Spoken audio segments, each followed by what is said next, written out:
Que les paroles de ma bouche et le murmure de nos cœurs soient acceptables devant toi, ô Seigneur, notre rocher et notre salut. Amen.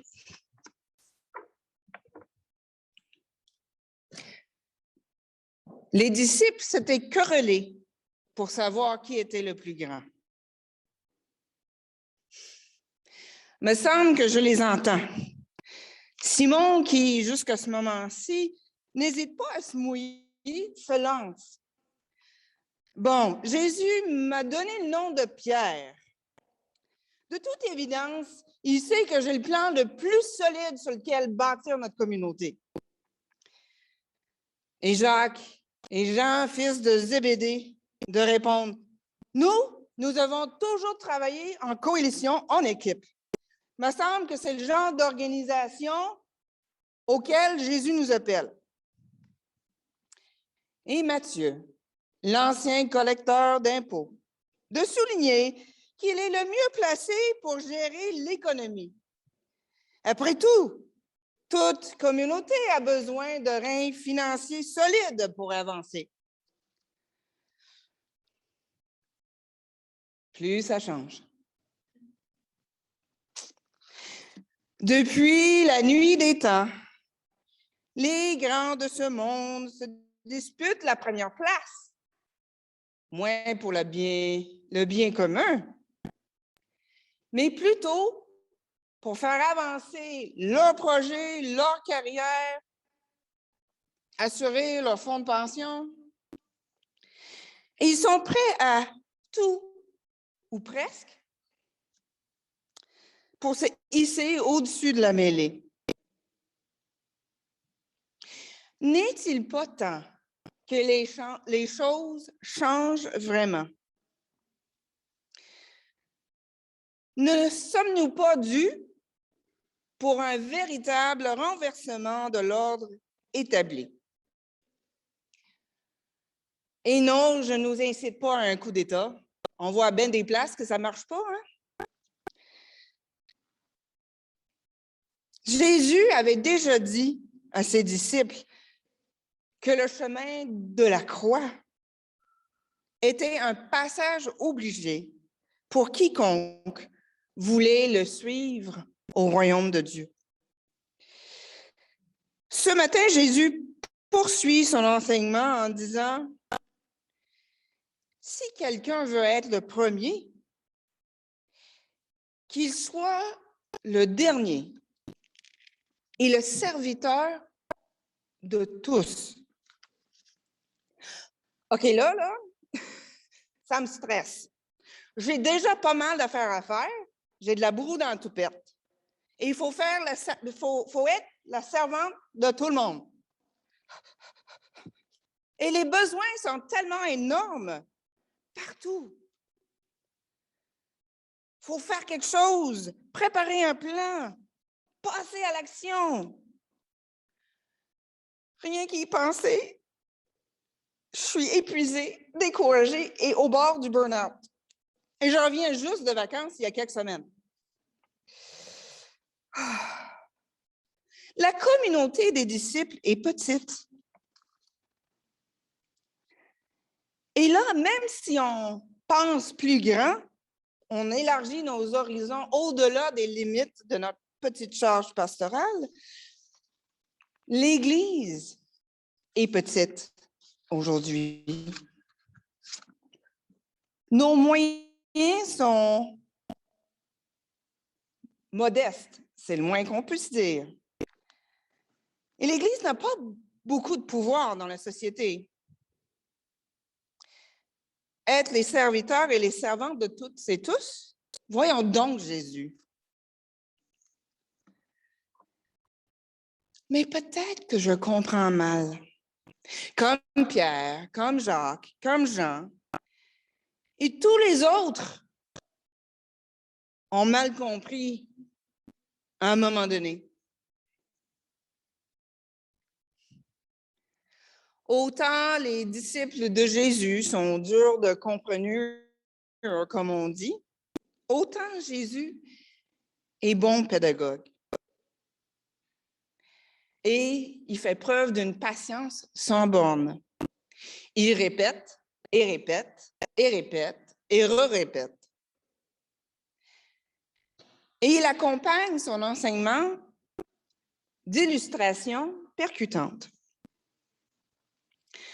Pendant que tous les yeux sont fixés sur lui, il nous fait un dessin. Une image qui vaut 1000 mots ou 899 si vous comptez les mots de ma prédication. En prenant un enfant, il le plaça au milieu d'eux. Et après l'avoir embrassé, il leur dit, « Qui accueille en mon nom un enfant comme celui-là, m'accueille moi-même. Et qui m'accueille, ce n'est pas moi qui l'accueille, mais celui qui m'a envoyé. » Jésus prend un enfant, un petit serviteur, un petit esclave, dans les bras.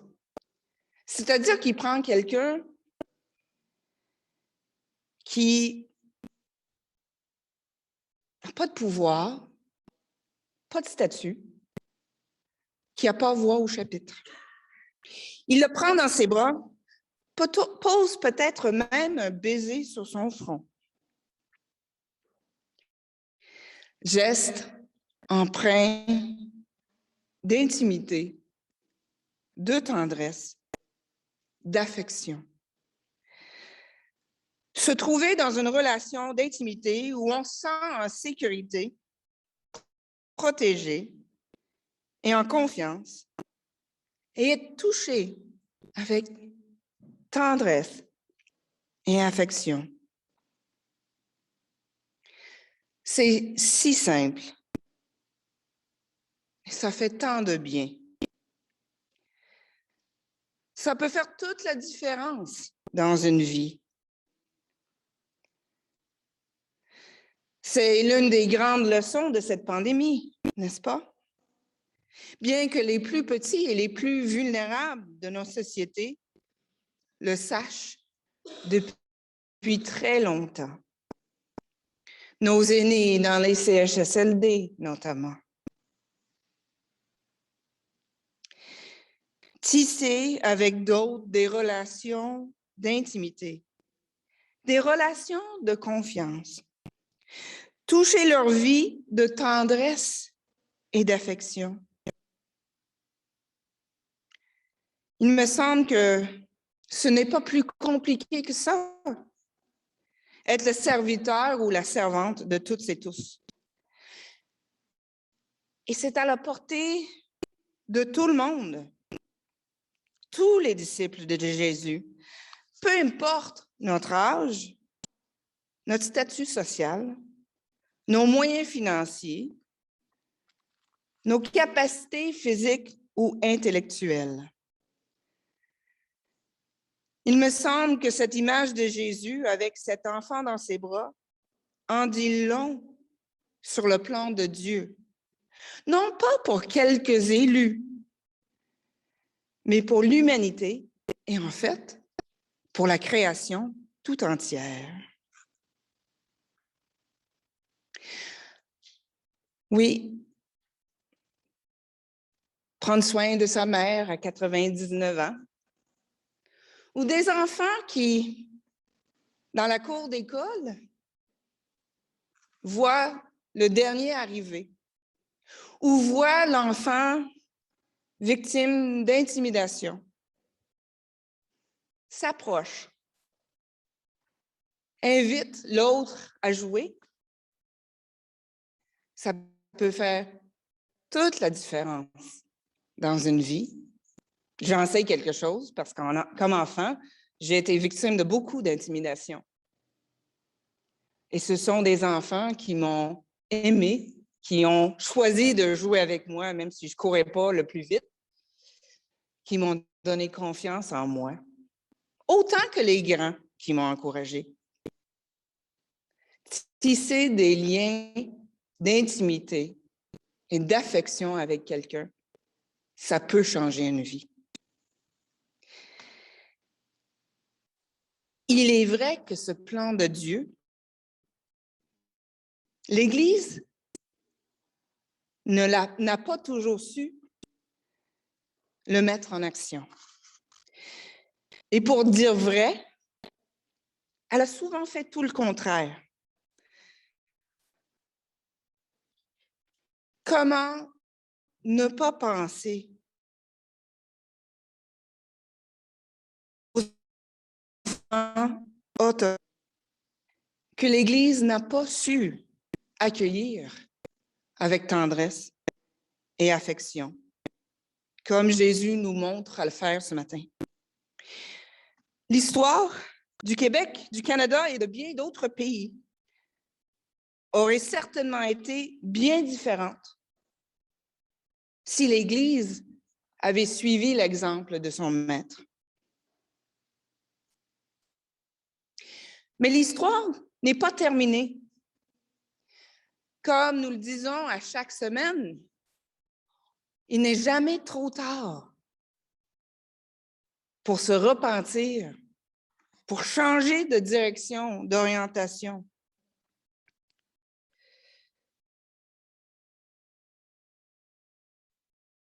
Jésus, notre Maître, et l'histoire de l'Église nous le démontre clairement. Ce n'est pas en essayant de s'emparer du pouvoir ou d'imposer un plan purement humain, mais c'est plutôt en se mettant au service du plan de Dieu, au nom et dans la puissance de l'Esprit de Jésus, que nous pouvons avancer. Ce n'est pas avec les deux mains au volant, mais plutôt les deux yeux fixés sur Jésus